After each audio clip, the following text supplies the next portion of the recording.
Good morning, everyone.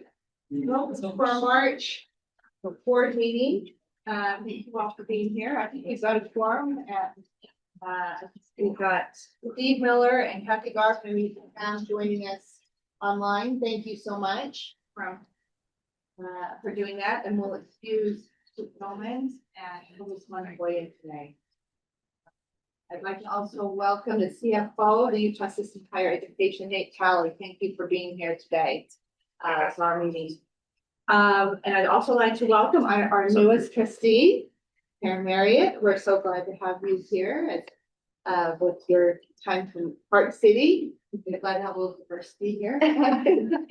Sure.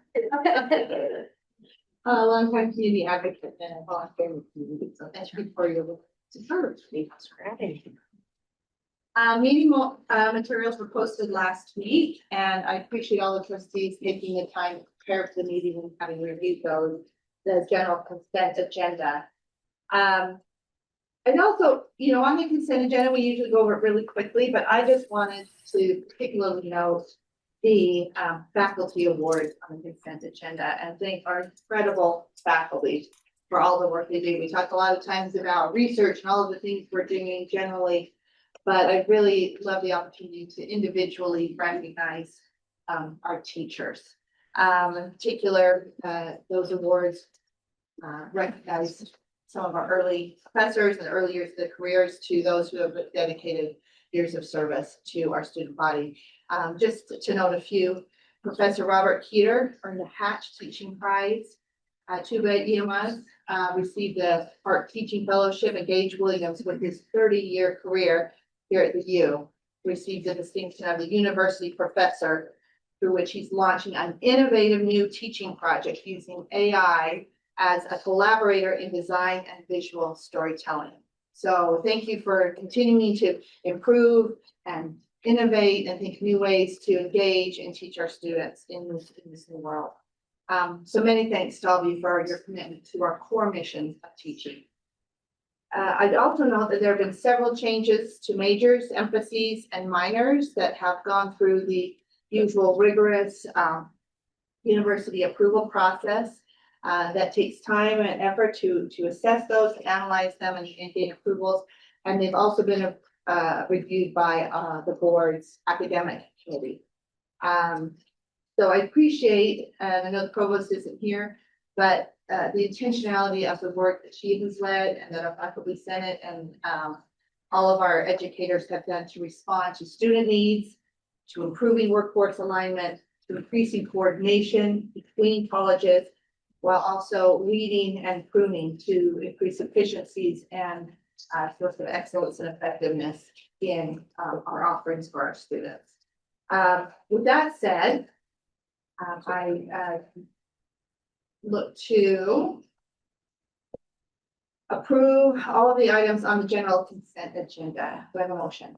So Look right at James. Yeah. He responded properly.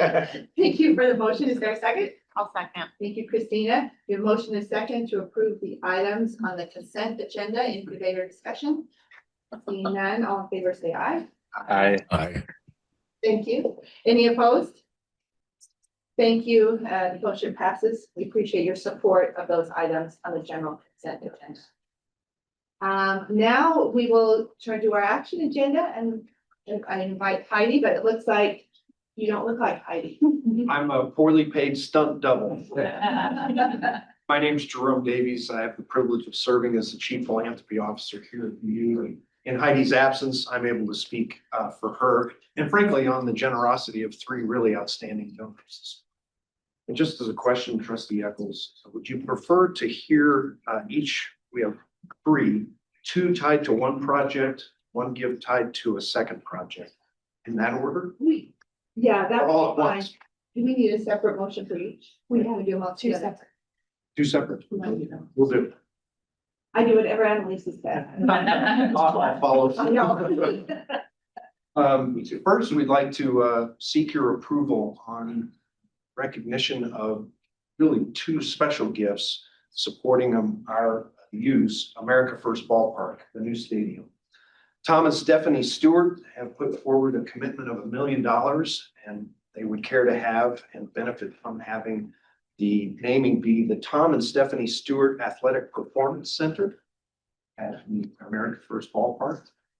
The Gustafson family, for a gift commitment of $500,000, would benefit from having named the Gustafson Family Club, euphemistically referred to as the Gus.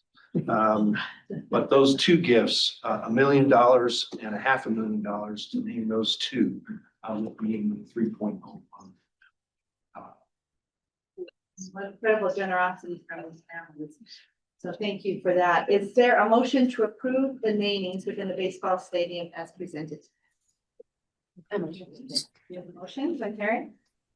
Second. Alex, a second by Alex. With that, any discussion? Seeing none, all in favor say aye. Aye. Aye. Thank you. Any opposed? Seeing none, motion passes. Thank you so much. By the way, worth going over for a game. I'm starting to go to lunch over there at noon. Fantastic. I was there yesterday, had a hot dog, was spent there, just a lot of fun. It's a great environment. Incredible view. Yeah. The second gift that we have today is a $2 million commitment from Deloy and Julie Aiken Hansen to name the Dr. Julie Hansen Conference Center within the James L. Sorensen Center for Medical Innovation. Wonderful. Thank you. Is there a motion to approve the naming of the Dr. Julie Hansen Conference Center, Sorensen Center for Medical Innovation Building? So moved. Thank you, Randy. Do you have a second? Second. Thank you, Jamie. We have a motion and a second to approve the naming as presented. Any debate or discussion? Seeing none, all in favor, say aye. Aye. Aye. Any opposed? Thank you. Motion passes. Thank you very much. Thank you all. Appreciate it. We have, I'd like to invite Gina Hawley, System Associate Chief Operating Officer for U Health, and Don Milligan, Chief Administrative Officer for the Huntsman Cancer Hospital, present item 3.03. Thank you so much. We're excited to be here today to talk a little bit about diagnostics. Here to give, thank you, to give Don a little space. So we're here to discuss a clinical growth diagnostics program. I'll give a little bit of an overview what diagnostics is and then turn to Don on the impact of the program and the actual details on the renovation. Diagnostics, for those who are not aware, it's a really transformative therapy that uses diagnostic radiology and radiopharmaceuticals to deliver radiation to an area where there's cancerous cells, but it protects the healthy cells around it. It's used primarily for prostate cancer and neuroendocrine tumors at this time, but there's a lot of indications with the clinical trials and research going on for thyroid, breast, and kidney and other types of cancers. There's major great patient benefit to this. Not only does it extend life depending on what the patient is in their journey for cancer by months or years, but it actually gives them a higher quality of life. When you're going through cancer and going through that journey, you're tired, you're exhausted, you're nauseated, it actually reduces those side effects so that in later parts of your cancer journey, you're actually feeling better to be with loved ones and family. And that's why the benefit here is so great. This does not require hospital beds. It's actually an infusion type setting where patients come in and get this treatment.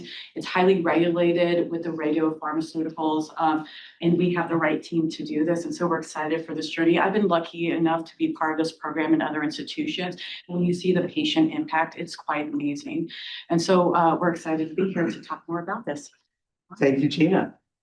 So this is very important to the strategic future of oncology care. This allows us to provide specialized and customized care to each patient. As Gina said, these radionucleotides seek out certain cancer types, attach themselves, and with the medicine, then they attack the tumor growth or mass. It's very important for patient care and specialized patient care. It also gives us market advantage. We, the Cancer Hospital here at the University of Utah, are known for delivering cutting-edge, effective, safe cancer care. This allows us to stay on the cutting edge of that care. And as you know, we receive patients from the Mountain West on a daily basis. And so there's a growing population that needs this care. A third category, if you will, of our strategy is this is very much financially viable.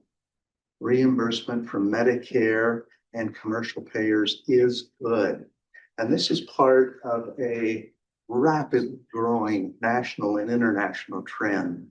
It's thought to be and studied to be growing to $25 billion a year. We can be part of that. And then finally, this supports in every way our research and academic mission. There are many trials. This is one of the leading areas of trials in cancer care. We participate in some. Given this increased capacity and space, we will be able to participate in more. And then next, this is really, it's a renovation of some existing space. We have office space, and it's this office space. It kind of looks like a quarter of a pizza crust or something. It's this space right here. And when we opened the Kirk building almost 3 years ago, our master plan has always been to convert this space, this former office space, into clinical space. And so we will build 11 theranostic rooms and 8 early trials infusion rooms. And this allows us, we currently have 3 rooms. This allows us to expand to 11 and to move that service into this concentrated, specialized area. It's reviewing the numbers. You probably have really good eyes and can see those. This is a $9.25 million project. And it's about 8,100 square feet. This will be paid for by capital funds from the Cancer Hospital, capital funds, and a contribution from HCI for the research component. Again, $9.26 million. 6.25 of that is for the actual construction. 1.67 is for soft cost, and 1.34 is for the equipment. We seek your approval for this fantastic cutting edge therapeutic space. And any questions? When is expected completion? Great question. We would like to start in July of this year, and it's a 16-month project. It's pretty complex technical location, so 16 months. If I could just make a brief comment, I just want to let my colleagues know that the hospital board had uniform support for this project and was very excited about it. Thank you for a great presentation. Thank you. Good sound. You said you've done this at another hospital? Where have you done it? Oregon Health and Science University. Yeah. So we started the program there in 2018, and they've had great outcomes and success as well. There's multiple organizations across the country that do it, but the patient outcomes and the research and education, it really hits all our missions.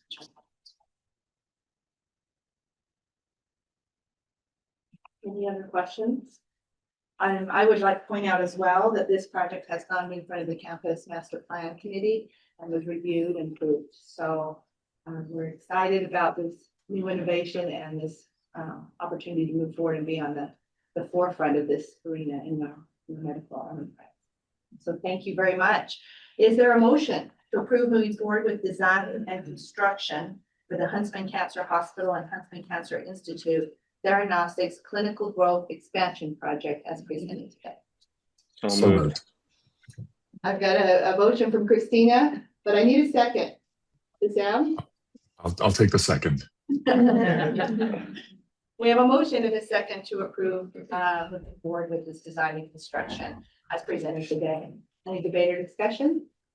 Seeing none, all in favor, say aye. Aye. Any opposed? Thank you. Thank you so much. Thank you. I'm going to turn the time over now to Chris for the final elections for the board vice chair position. So Dave Parkin, as you all know, was vice chair. His term ended in December, so we're kind of in a mid-cycle need to replace that position. The chair's position, you all voted on, which is good, I think until June of 27. So this would fill that position. So in terms of process, in accordance with the board bylaws, the chair solicited interest and confirmed that trustee Randy Shumway, who has served on the board since 2018, is interested and committed to serving in this capacity.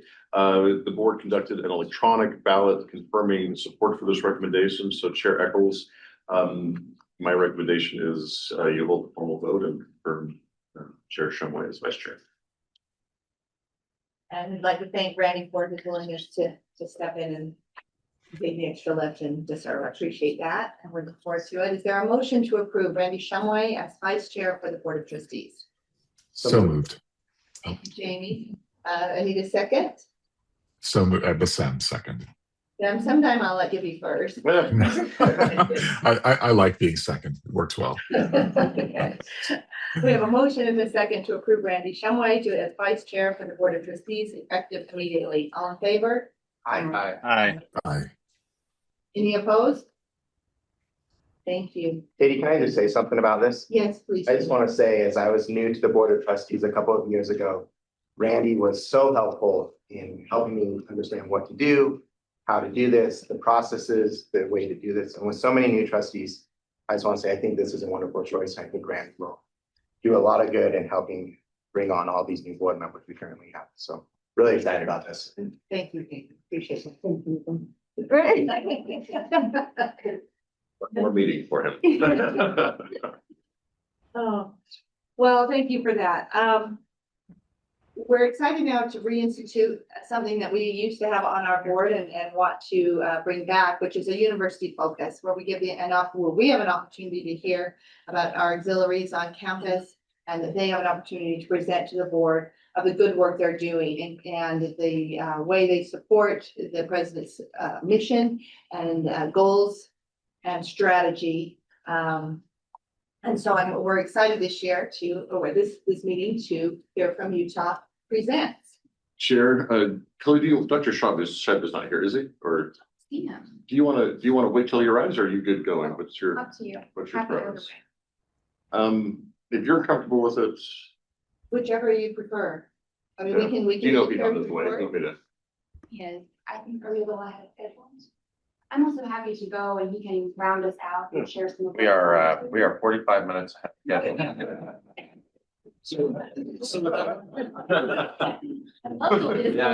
That's so far. Yeah.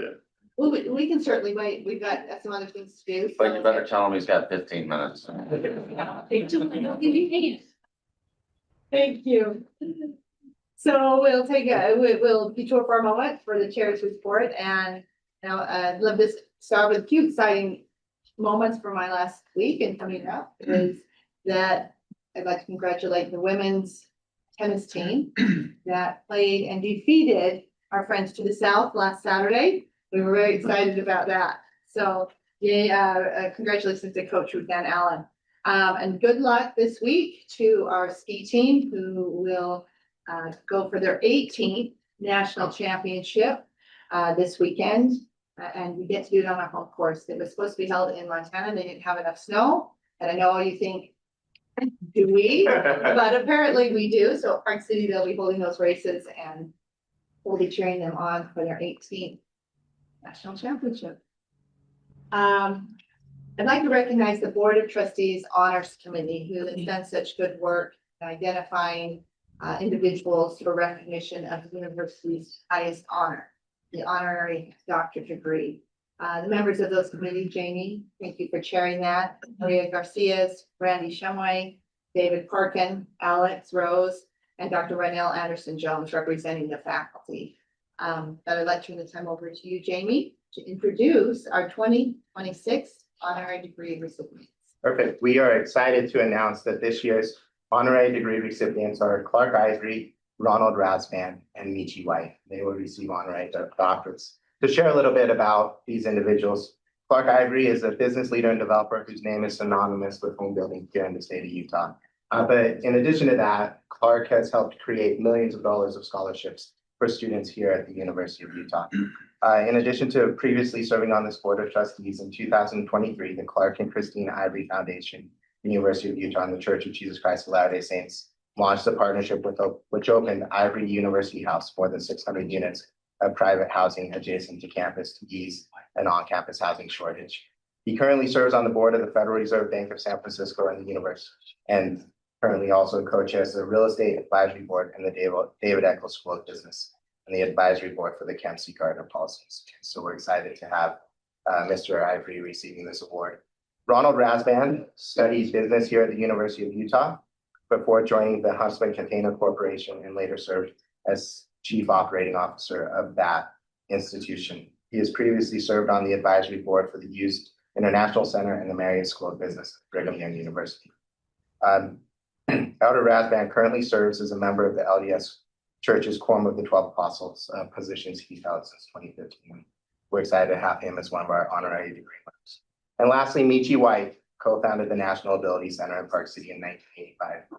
Under her leadership, the center grew from providing 45 adaptive ski lessons in 1985 to more than 25,000 lessons each year in more than 12 different sports. She has previously served as the coach of the U.S. Special Olympics alpine ski team, and when she retired as the center's executive director in 2008, she continued to work in developing international adapted sports programs for people with disabilities in Mexico, Thailand, Indonesia, Spain, Italy, and Chile. So if you come to commencement, which we hope you all will, you will hear their stories and hear of the wonderful things they've done. And we, as a committee, were super excited to get to choose these individuals. And Katie, I join you in thanking the committee for their time and efforts in helping select these individuals. I think that's a wonderful group and wonderful representatives of our university and our alumni. And so thank you for that work there. So we'll celebrate those at commencement in May. I just do want to also take a moment to recognize our students who are with us here today again. We appreciate you getting back to us last night. And we hope that you very thoroughly review our demands and take this matter seriously. The students of this university deserve explicit protections against ICE. So we look forward to meeting with you, but yes, we hope that you take this with the most seriousness from your students. We appreciate that. And I know the administration will do so and we support to do so as well. It's important to hear your concerns and have a conversation about it. And we appreciate you doing so respectfully and with an openness to having dialogue about it, as do we. In fact, to that end, we would like to go back and revisit last time we talked about this a little bit, but we'd like to review our student safety, immigration enforcement, and university responsibilities today. Here. So as you said, we've gotten a written response. And I'm going to highlight a few issues out of that. And then I'm going to ask our Chief Safety Officer, Keith Squires, to update the board, as well as you as on the immigration enforcement issues as they relate to the university, in addition to having conversations with you as well. The board recognizes that immigration enforcement is a very deeply personal and emotional issue for many of our students, our patients, faculty, and staff, as well as their families. And we take seriously our role in supporting the administration to properly protect student, patient, and employee privacy, to ensure access, to support resources, to follow the law, and to communicate clearly about our policies to everyone in our community. And I'm now going to turn the time over to Keith to speak with you more specifically with all of us. We also have Dr. McDonald's via Zoom, who's the Vice President for Student Affairs. They will also. Thank you. Good morning. Keith Squires, Chief Safety Officer for the University of Utah and Director of Public Safety. In response to concerns about ICE on campus, I'll just let you know that I've been here for 5 years. One of the captains, Jason Hinojosa, has been here for about 7. In that time, we're not aware of ICE ever being on campus for enforcement or contacting us to participate in the enforcement.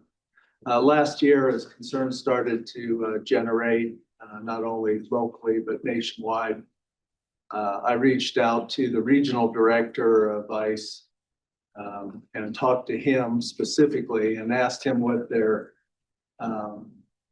intent and direction was as far as enforcement of federal immigration laws on our campus and campuses overall. He advised me that they direct their officers to not do enforcement on schools, that's K through 12 as well as higher ed. And that if they had any need to come on campus, he would contact me in advance and let me know so that we would be aware, or if there was a policy change. About, let's see, that was February of last year. In April of last year, I had another opportunity. I was in a meeting, a small group meeting outside the state with more senior officials from ICE and Border Patrol. And so I asked the specific questions again that I just mentioned and received the same response as far as that they are not enforcing on higher ed or K through 12, and that's what they're directing their officers to do. In my career, I've not had any situation where an official at those levels has told me something like that and then done something to surprise us or not given us that advance they had committed to. As I said, I'm on the record for over 10 years now, including in my previous position as Commissioner of Public Safety for the state, of not supporting local and state law enforcement participating at the local level in the 287G program. And I'll tell you the reason is that my main concern and our concern is that those of us who are here for different purposes, from different backgrounds, and it doesn't matter whether your status is legal. If you need help from police, you need to feel confident that you can come to us, that you can approach us if you're a victim, if you're a witness of crime. We're here. And that overrides everything else. Protect somebody. So that's where we're at right now. If we have not been asked to participate in the 287G program, but if we were, I would not support that. What normally takes place in the state of Utah is there, and I checked recently, there's some jails that have their jail officers participating. But that's so that if they have somebody who's been arrested for a crime in the state of Utah, that communication and transfer, if needed, can take place in that location, but not on our campus or other schools. Any questions that I could answer for you? I'd just like to make a comment, Mr. Squires. I'm so grateful for the humanity and consideration with which you balance such a complicated situation. Thank you. Thank you, sir. Lori, would you mind, did you have, is some things to add? Would be helpful. Thank you. I too just want to echo both the gratitude for the students in their support of our community and Keith's leadership. We have a multitude of services available for students, and we very much want to concentrate on students having an environment where they can succeed in finishing their degree, and we will do all that we can for that. Sure, I would just also echo from a communication perspective, wearing that hat. We have posted and will continue to post and share information both with faculty and students. I think one of the things we've learned with communication is we really need to start every semester over, kind of from a baseline. So Alex, I appreciate ASU's help with that. Dr. Carter, Dr. Montoya committed to making sure the information is shared with faculty. So at that level and making sure that the information that's published is out there and accessible. I also want to thank Josh Sherliff, who works on Dr. McDonald's team, has been very helpful in kind of helping us navigate and advocate and kind of get to some of the core issues of that stuff. Well, thank you. And I appreciate the offer from you, Chief Squires and Lori, to meet with the students and to, as they've requested, to take their considerations seriously and have dialogue and understanding. And that's where we solve problems, is communication and understanding each other. So I appreciate you taking that seriously from the board's direction and for your participation in that as well. So thank you. Thank you. And we'll keep us informed. I look forward to that opportunity also. Thank you. Thank you, Chief. Mr. Shivas here, or we can maybe do the president's report and then go to Utah Presents. That sounds right. We'll do the president's report. I would refer you to a full report that is in your packet. A couple of things I want to highlight. First of all, we're not going to be covering approvals of tuition. Today we'll be having a special meeting via Zoom that will likely occur March 18th. And that will be via Zoom. Again, we'll post public notice of that meeting. Legislative session closed on Friday, and so we're still kind of working through the analysis of kind of what happened during that session, and we'll have more for you on the 18th.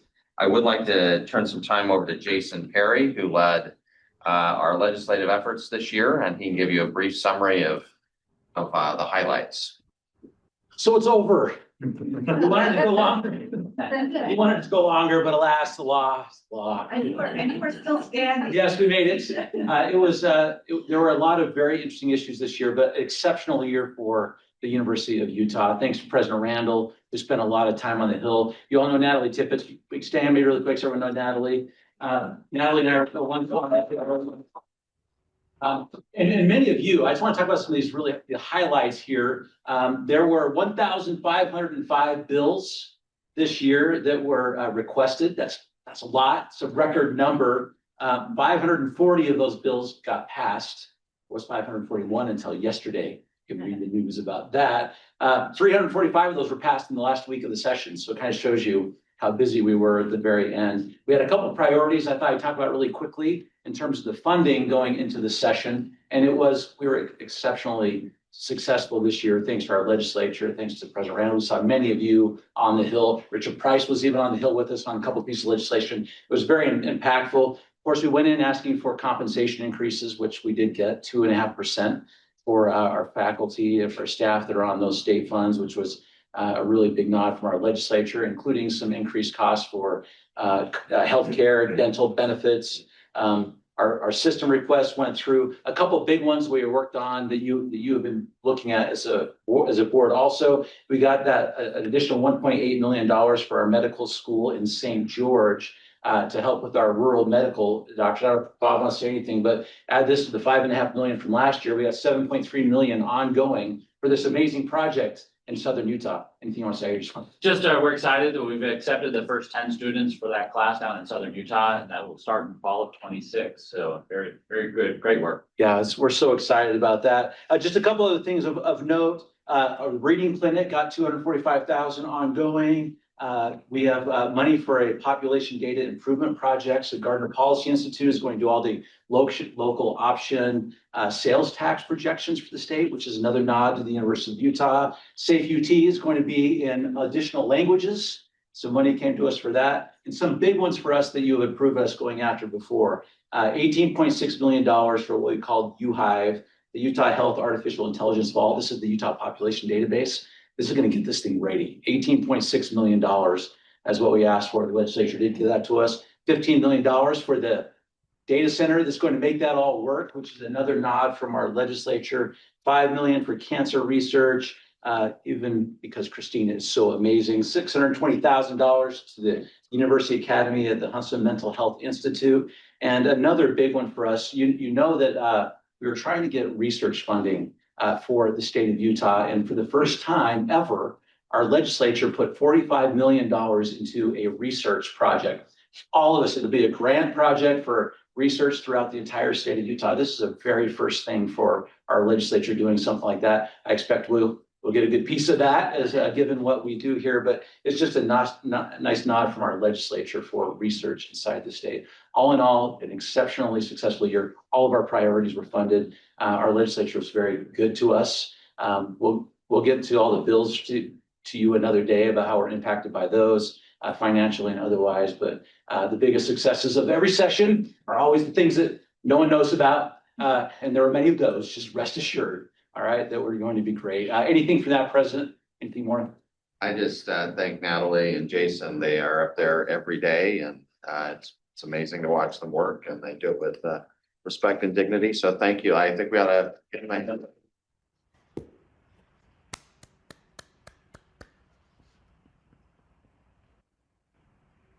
Thank you, Jason. Wow. Going on vacation, there's a lot. There's a lot there that's going to make a difference for our students and for our state. And we'll be sure to steward that well and make sure that it is productive and meets the expectations of the legislature and of our president. So we'll turn the time over to Provost Montoya. It's not here, so I think we'll. Yeah, let's go back. Someone who's going to. Oh. Yeah, let's go back to Yeah, sorry. Utah Presents. I almost forgot. Our favorite part of today. So we'll invite John Scheib, who serves as Associate Vice President for the Arts, and Provost Montoya to introduce this inaugural update, which will be from Utah Presents. Chloe, why don't you come up as well?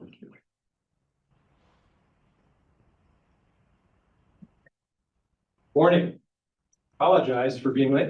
Rarely does a meeting that I attend, really, even those that I run myself. So I apologize for not being here early enough to be able to start.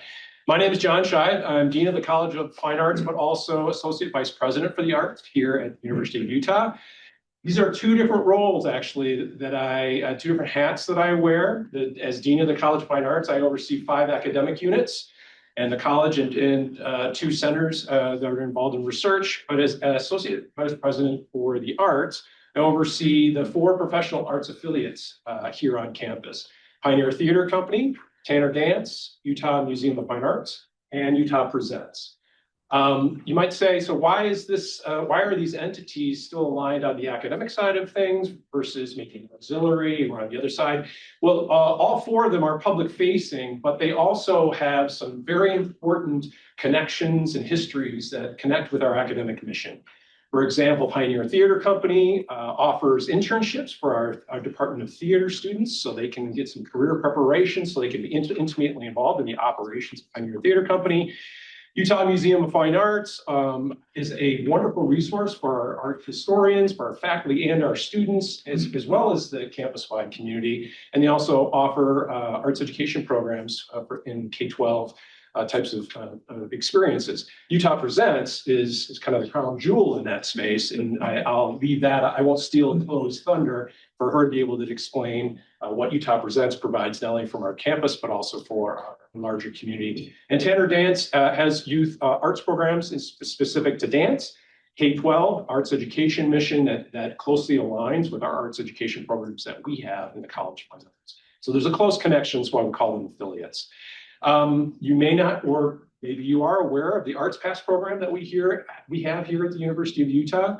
Students each semester, if they're enrolling in 15 credits or so, they pay an $18.50 fee. It is the second lowest student fee that is on the books. And they, for the $18.50, they get greatly reduced or most of the time free access to the hundreds of visual and performing arts activities and screenings and performances and productions here on campus each semester. It's a wonderful program. I run into so many people, especially those that are donors and into our space, that say their first interaction was an exposure to the arts while they were an undergraduate, where they had a free ticket or they had a reduced ticket that they could afford to be able to attend some type of arts experience. And that engagement with the arts just created a lifelong love of the arts and in turn helps support our programs here today. So it's a really important part for our students to be able to have those free or reduced tickets to our arts experiences. So I'm happy to answer any questions that you might have, but I don't want to steal thunder away from Chloe. She has some amazing things. Utah Presents is just a wonderful organization, and especially under her superb leadership. Chloe. Good morning. Thank you so much for having me. Again, I'm Chloe Jones, Executive Director of Utah Presents. Today, I want to paint a picture of what we do at Utah Presents and how it aligns with Impact 2030. The values that underpin the university's strategic plan are the same values that guide our work at Utah Presents. We strive to inspire students, serve communities, promote well-being, amplify place. So what does Utah Presents do? We bring today's leading artists to University of Utah to perform, teach, and interact with Utahns of all ages and backgrounds inside and out of the theater. Each academic year, we host a season of public performances and cultural events, about 20 unique productions each season. Music, dance, theater, circus, multidisciplinary projects. There's really something for everyone. We're known for the variety in our programming, for bringing our community something new, something cutting edge. And in turn, we expand our collective horizons. Almost every show at Utah Presents is accompanied by educational programming, which benefits both campus and the broader community. And Utah Presents stewards iconic Kingsbury Hall. So everything that happens today in that beloved venue is supported by our team. I want to share a brief video that will drop us into the vibrant and joyous world that is Utah Presents. As we near the end of our 10th season as Utah Presents, we have reached close to 1 million Utahns through our programming. Over the last 2 seasons alone, our student matinees have reached 29 of Utah's 42 school districts. We have presented more than 1,800 artists from 37 different countries. We are in a season of momentum, adding a new jazz series and refreshing our stage door series to lift up local artists. As we look ahead to the next decade, we commit more strongly than ever to amplify a breadth of cultures and perspectives through our programming. We affirm the power of the arts to change lives and fortify communities, especially when made affordable and accessible to all. Join us at Utah Presents. Here you have some of the numbers you just heard, updated to reflect this season's activities. And these numbers really speak to our impact over the last 10 years. Almost 1 million Utahns at our events, over 80,000 K through 12 students served from more than half the school districts in the state, and more than 2,000 artists brought to campus from across the globe. And the artists Utah Presents is bringing are the best in the world. They are MacArthur Genius Award winners, Grammy winners, Tony winners. They are artists operating with the highest level of skill, really expanding what is possible in their disciplines. By connecting these top flight artists to University of Utah students, we awaken students' curiosity, we enrich their campus experience, and we help graduate well-rounded global citizens. Here are some examples of how we support student success.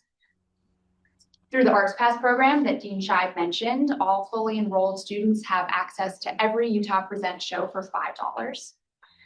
We bring visiting artists into classrooms across campus, not just in the College of Fine Arts, for workshops, masterclasses, lectures. And for College of Fine Arts students, we create opportunities for them to perform at a professional level, including with professional artists and in their work. In addition to engaging current University of Utah students, we reach prospective students. We do a lot of work with K through 12 schools, primarily through our matinee program. So each school year, we host 6 to 8 matinee performances during the school day, which are attended by K through 12 students from across Northern Utah. We offer discounts and waivers on the registration and transportation reimbursement, so we can ensure Title I schools and other under-resourced school populations can attend. We have partnered with admissions and first-gen scholars to offer campus tours after some of these matinees.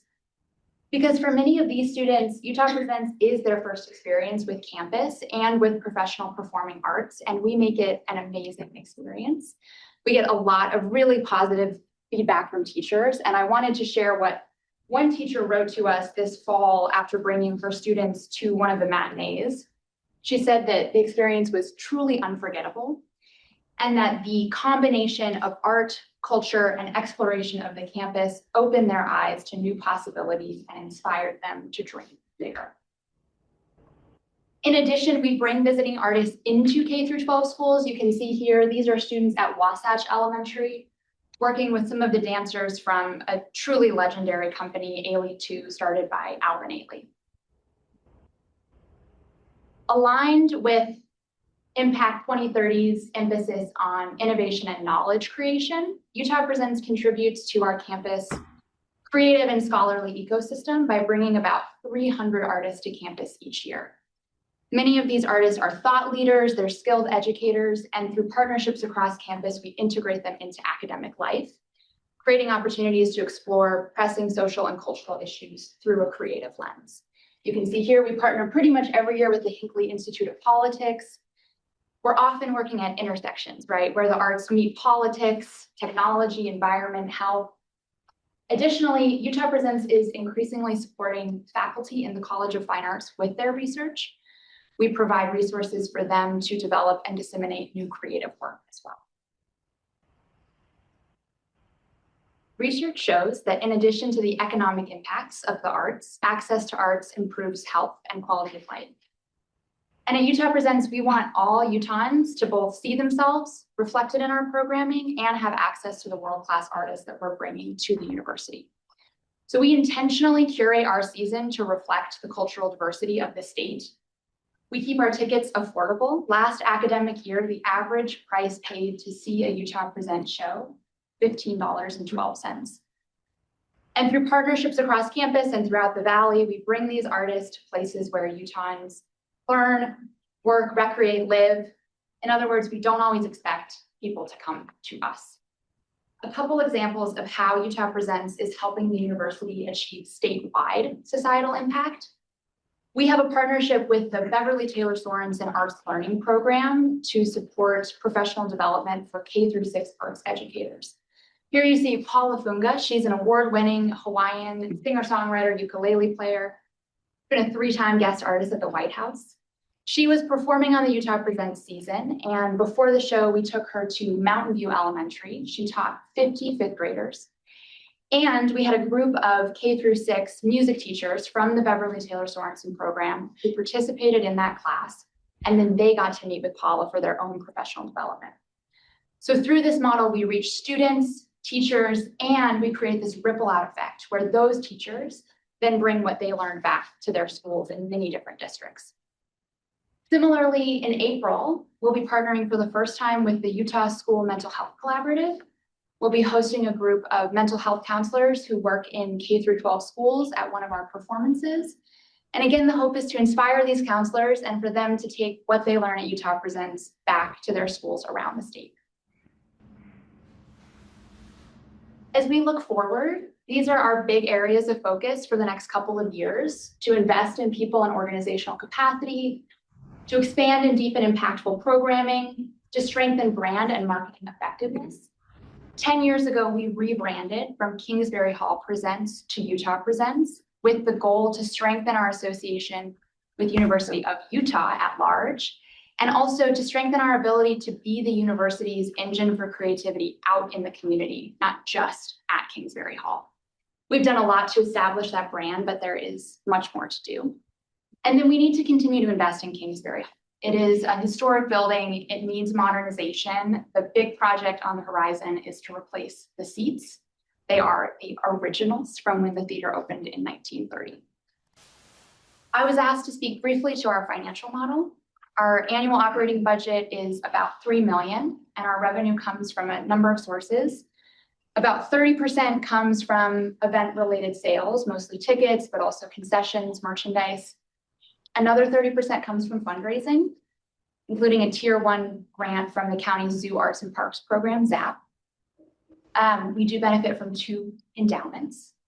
25% roughly comes from rentals at Kingsbury Hall, and then 15% from university sources. So we receive a portion of the funding from the Fine Arts student fee and base funding from the College of Fine Arts and from the budget office.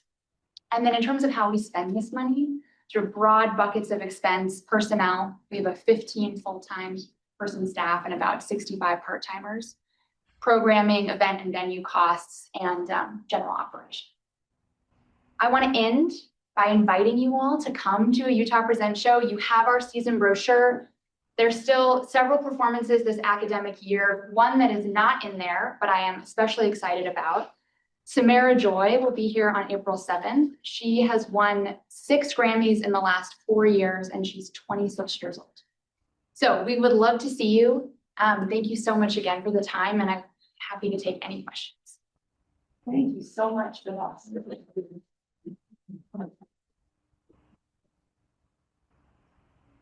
Certainly learned a lot about what y'all are doing, and the arts are so important.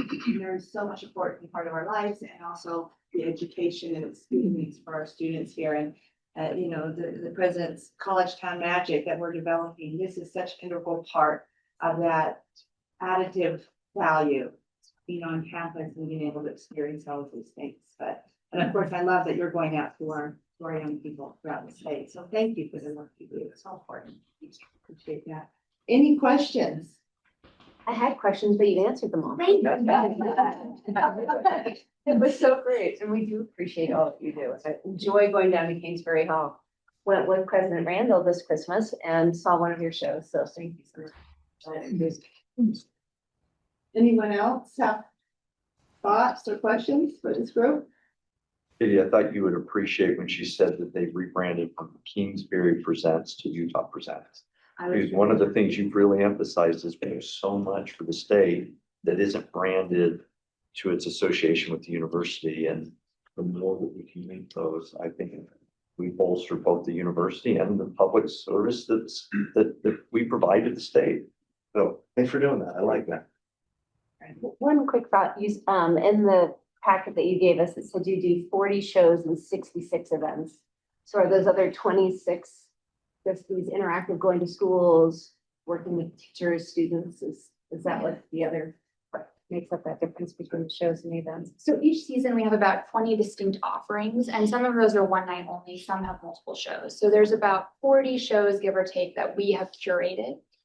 And then we support about 65 additional events at Kingsbury Hall. So that's campus events, convocations for 9 colleges, white coat ceremonies, lectures.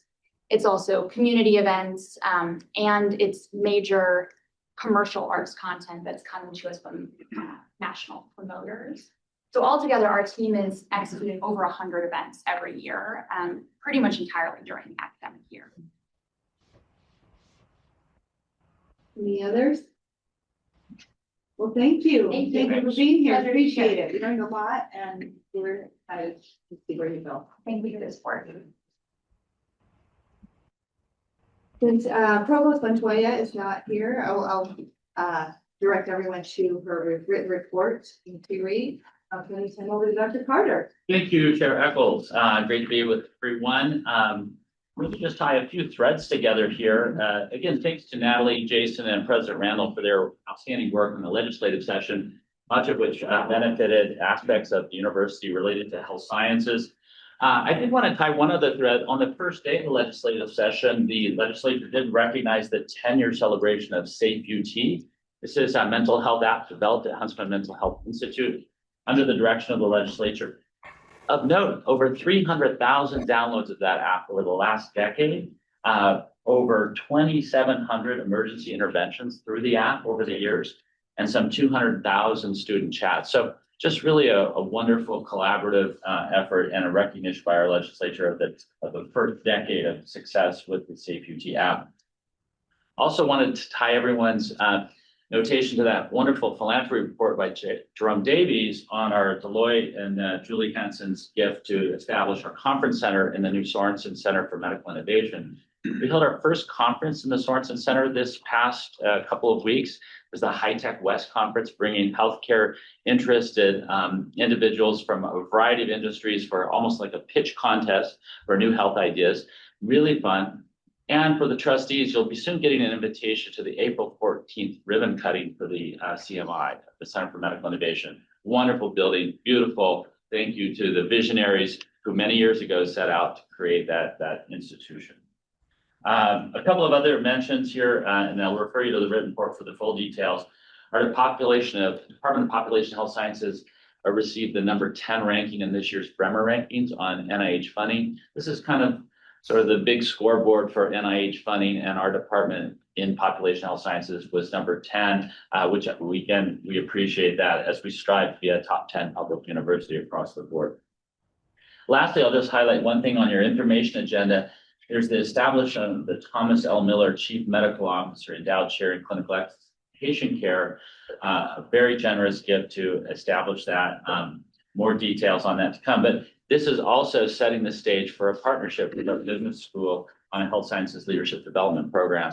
And we're excited to have that support to bring that together. So with that, I'll conclude my oral report and refer you to the written report for additional details, and happy to answer any questions. Any questions for Dr. Carter? Dr. Carter, what languages are we going to add to Safe Utah? Jason mentioned that we got funding for it from the legislature. Do you know? The full gamut. I know Spanish is on the way, but and strong, but Jason, you might know that. Yeah, multiple languages. Yes. Good work. Good work doing it, what's going on up on the hill. So with that, I'll turn the time over to our ASU president, Alex Rose. Yes, thank you. My report is very brief today. Just a couple of things I wanted to highlight for you all. The first was throughout the month of February, we hosted several campaign events for our student elections.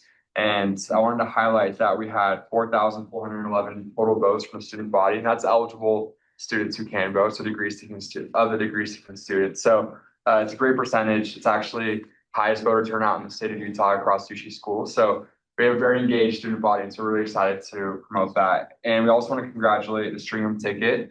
They'll be our next student body presidency. Erica Stringham will be our next president. She's not here today. She couldn't make it, but she'll be here for the next trustees meeting to give you guys an introduction. So we get to know her a little bit there. As well, I wanted to talk about a really exciting philanthropy event we had this year. One of our big goals as a presidency was they used to have this like years ago for like Rock the U. It was a student-led philanthropy event they hosted here for Huntsman Cancer Institute, but kind of went away for a few years. This year, we wanted to bring something similar back. And for our ASU Rail Jam back in the fall, we made a goal that 50% of proceeds would go to the Huntsman Mental Health Institute or Foundation, and also other donations. And so we were excited this past week, we presented over $12,000 to the Crisis Center in South Salt Lake. So it's a really cool way to collaborate with our other partners here at the university and support mental health for the community and also for our students. So we're really excited about that. The last thing I just wanted to mention is our Academic Affairs Board continues to host a lot of great town halls. They had a campus safety one this past month with Key Squires and other administrators, which went really well. And we have a parking town hall coming up later this month. So if any of you curious to hear what the administrator students' thoughts are on that, you can attend that event. So that'll my report today. Thank you. Appreciate that. Congratulations to the stream ticket. We get you another month. Yes. So we're glad about that. Thank you, Alex. I'd like to invite President Richard Price to report on behalf of the Senate. Thank you very much. I'm pleased to see that we're running ahead of schedule. Normally when I stand up in front of rooms like this, it's for 80 minutes at a time. So if you need me to fill, same problem. I'll also say these are tough acts to follow. It's a lot of good news from a lot of reporters. As a theater historian, I'm really cheered to hear about all the fantastic work that Utah Presents is doing. And I also want to applaud the work that Jason Perry and Natalie have done on the Hill this year. Faculty really appreciate that you've included us as partners, and we hope to be able to do more of that in the future. Good morning, trustees. In my written report, I summarized the Academic Senate's actions at its March 2nd meeting, including confirmation of annual awards for outstanding teaching, the approval of a new center, the Utah Center for Renewables, Efficiency, and Workforce, and the approval of restructures to the major in both philosophy and metallurgical engineering, which are intended to consolidate low enrollment programs and render more visible to students and employers the specialized skills that each program confers. This is, as Chair Eccles was summarizing earlier, this is part of a year-long trend that we've seen since the passage of HB 1 and HB 265 of academic departments responding to calls from both the legislature and the university to allocate resources more efficiently. The meeting also featured an extended discussion with USHE Commissioner Jeff Landward on impending changes to the state higher education system. And it's the tension between those changes and the trends that I've just described that I want to spotlight for you today. So nicknamed system redesign and codified into law by the recently passed HB 352 and SB 240, the proposal will reorganize the state's institutions of higher ed into regions, grouping feeder schools like technical and community colleges together with degree granting institutions in order to promote vertical integration, streamlining student matriculation from one to the other. System redesign also seeks to promote horizontal integration, eliminating redundant programs and expanding student access to the remaining ones across institutions and across regions. Fundamentally, I think this is a really sound set of ideas. It fosters collaboration rather than competition among universities. And that's a landscape in which the U stands to benefit a great deal, since it involves recognizing and prioritizing each university's distinct core mission. Programs at R1 universities are the most rigorous and diverse, and thus they're the most likely to be preserved. So that's good for us. I also appreciate how generously the commissioner has communicated with faculty, students, and staff, making it clear that he not only values input from the people delivering these programs, but needs that input for USHE's initiatives. There's a relationship that we hope to formalize by creating a permanent advisory role for faculty as these plans move forward. Although it reflects the same concern for efficiency that we've seen at the institutional level, however, efficiency means something slightly different at the system level. Statewide strategy that's governed by the role that each school plays in the system locks them into those roles, presupposing that the market is done having its say in determining it, and that it may not continue to evolve. Whereas a competitive model privileges growth for growth's sake, yet thereby produces the very duplication that we're now trying to economize. A collaborative model based on shared mission may lack a built-in engine for growth and innovation. If a community college wants to be more than a community college and, for example, launch a dance program, or if an R1 wants to have an automotive school, should they get to try? Should they get to fail? Who decides that question? When these two models take effect at the same time, moreover, on different scales, they can potentially conflict. Following state directives, departments are being required, as I mentioned, to cancel low enrollment courses. But now, also following state directives, departments might be required to offer to maintain those same courses because the program is unique and students elsewhere in the state need access to it. Again, who decides and what form will that access take? Currently, departmental budgets are tied to their revenue, which depends on enrollments and on their number of majors. What happens when they're now teaching students who aren't their own majors, who are enrolled at altogether different institutions? How do we incentivize altruism that we simultaneously punish? And if faculty are crucial in identifying these targets for program integration, how do we compensate faculty for the labor of doing that? We have responsible leaders at USHE who understand, I think, the delicate balance of maintaining a higher education ecosystem. I sketch out these scenarios not because they don't grasp these challenges, but merely to illustrate their kind of frightening complexity and to remind you how often they end up converging on faculty who get caught in the crosswinds of different ideas about what the system's goals should be. Faculty you can think of as sort of the point of contact between the university and the public it serves, where the rubber meets the road. And as a result, every time the car changes direction or tries to go in different directions at once, faculty feel the torque. So I also want to remind you, trustees, that you have a hand on the wheel. You can help make the transition a smooth one, acting as an interface between our university leadership and our state partners to ensure that their visions are aligned. As we enter the year ahead of turning new law into policy, I would encourage you to think about that and to participate in these conversations. Thank you. Any questions? I'll stay here if you want. Really appreciate having that perspective and viewpoint of explanation of where the conflicts and the friction can be. I don't try to find the best answer and walk that perfect line down the middle. We'll always be one way or the other, but to try to have that goal and understand complexity and impact on both sides. It is a very complex balancing act, and we're at an inflection point in the the state higher education system. And it occurs to me, everybody's always presenting such happy news, and I'm always here to say, like, here's some heavy stuff to think about, but we're faculty, that's what we do. I need to have something.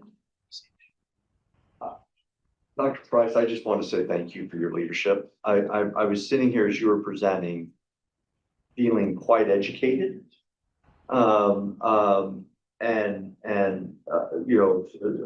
had the privilege to serve on the board for 6.5 years now, and there have been times where I feel like the faculty senate's objective their objective might be to create friction and object to whatever the administration was doing.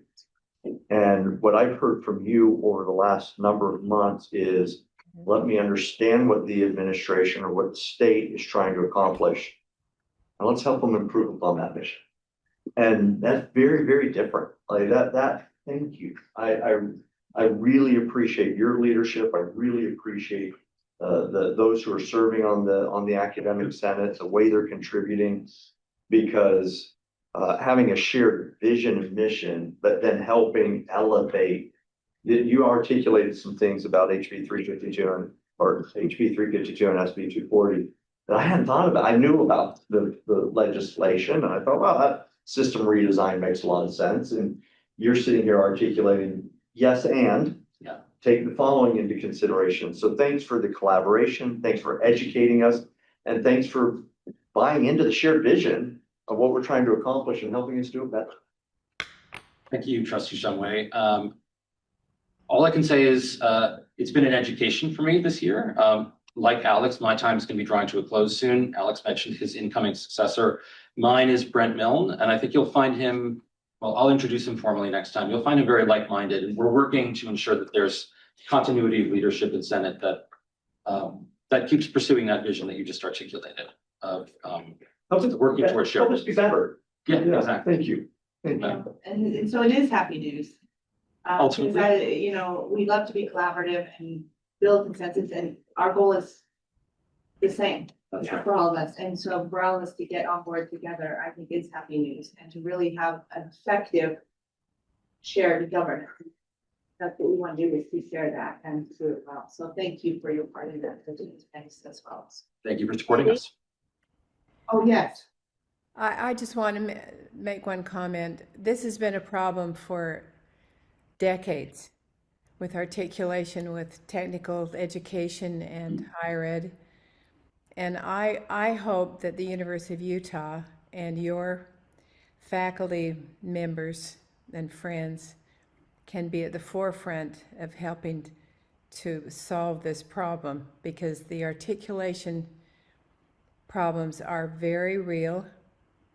And if we keep students at the forefront and make sure that they are the most important part of this equation, I think the University of Utah can be a leader in this. So thank you for all of your efforts.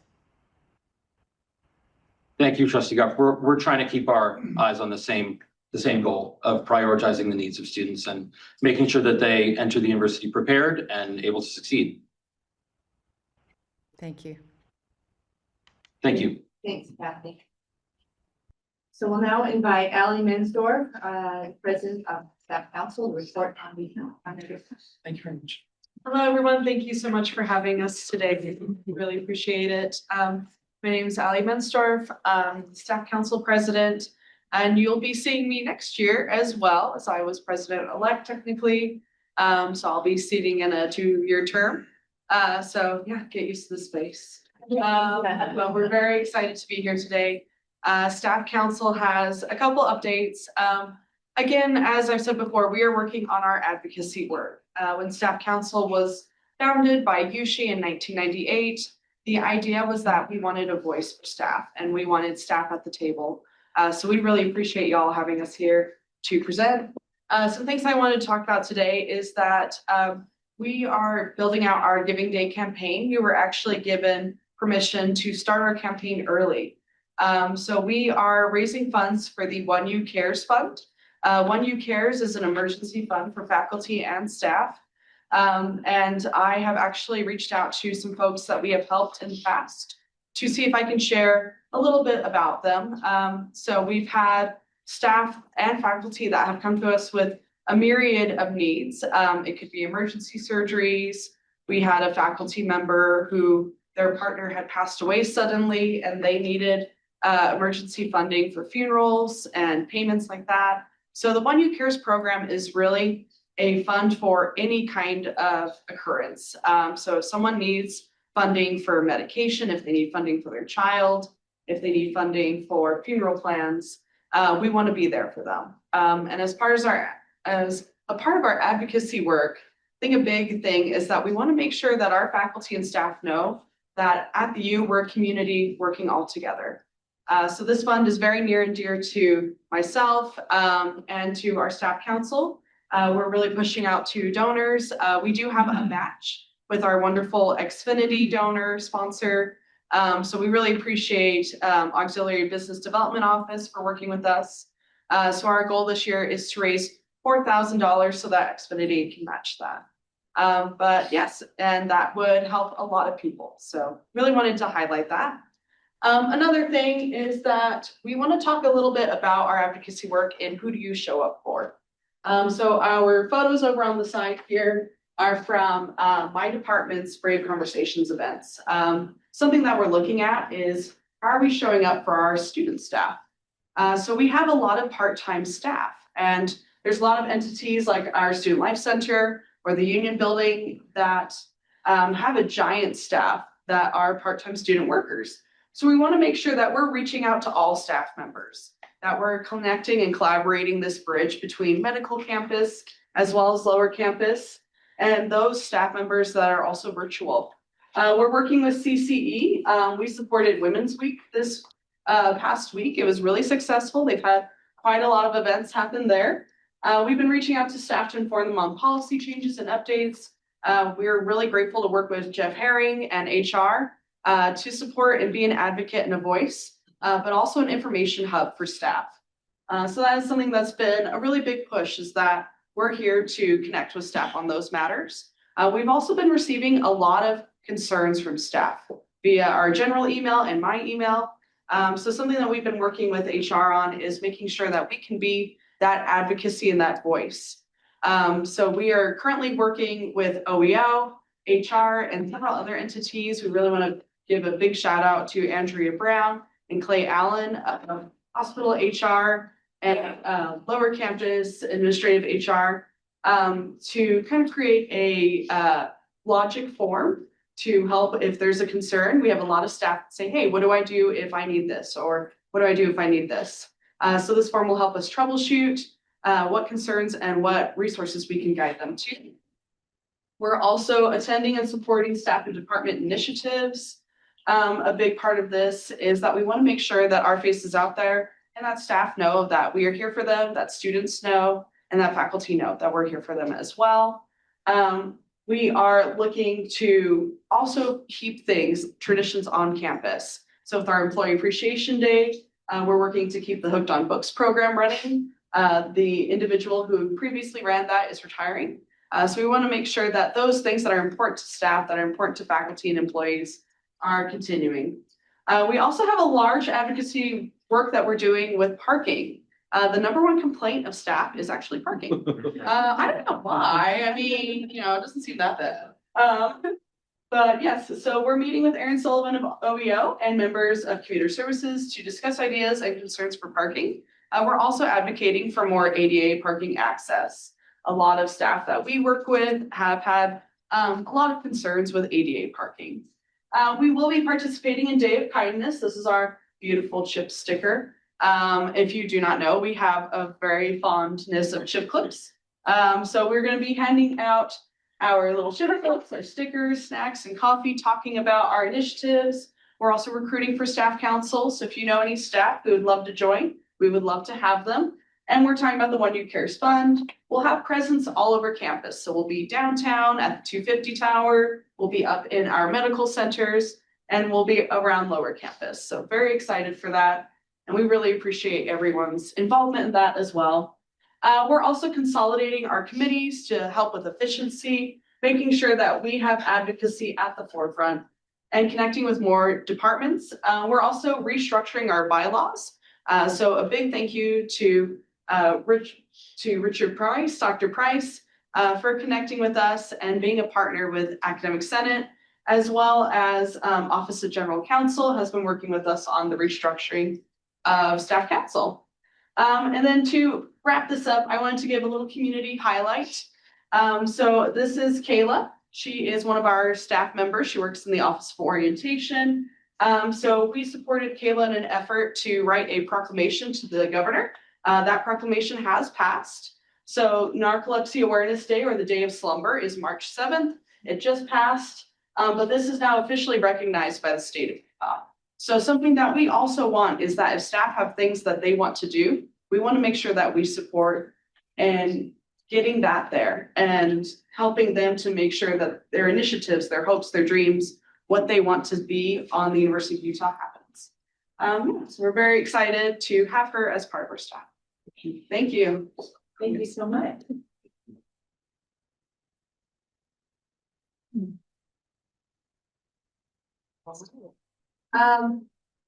We really just have our information agenda left, so you have in your packet and online for docs the Health Campus financial support, financial pulse, sponsored projects report, and a reference to Thomas L. Miller, Chief Medical Officer, Endowed Chair of Clinical Excellence and Patient Care.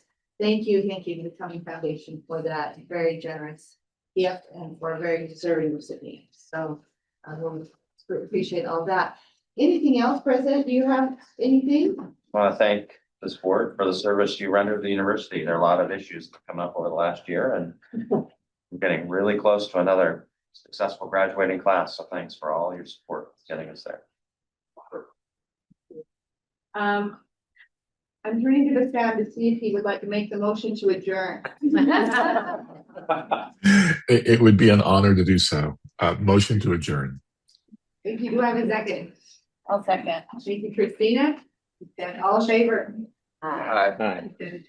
And you will be hearing about our next open meeting for tuition approval, which will be a special meeting online, and then Tuesday, April 14th for that. That's probably, I think, about 30 minutes or less. That's a pretty quick meeting, so you know.